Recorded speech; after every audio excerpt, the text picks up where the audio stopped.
war between India and Pakistan, two of the smallest nuclear powers, with only a few hundred weapons of about the size of the Hiroshima bomb, we might die as unintended consequences that the Indian and Pakistani generals never even gave us a thought about.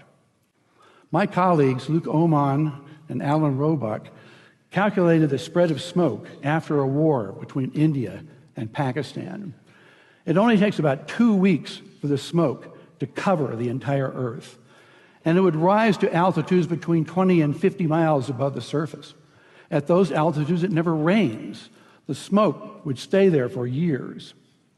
This farmer may be in Europe or in the United States, but many thousands of miles from Pakistan and India, is looking at the smoky sky above him and down at the crops that have died in his field from lack of light and cold temperatures.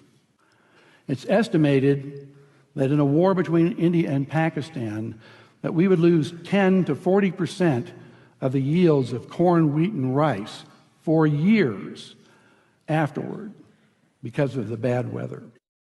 The entire world only has enough food to feed the population for 60 days unless agriculture produces more food. Ira Helfand, a member of the Nobel Peace Prize-winning International Physicians for the Prevention of Nuclear War, has estimated that 1 to 2 billion people would die after a war between India and Pakistan of starvation. And after a full-scale nuclear war, temperatures would plunge below ice age conditions. We would be in a nuclear winter. No crops would grow.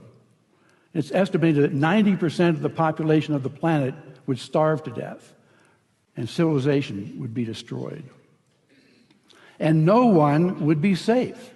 Not those in countries with no nuclear weapons, not those in countries that didn't participate in the war, and not those on the other side of the planet from where the explosions occurred. No one would be safe. I bet you're not getting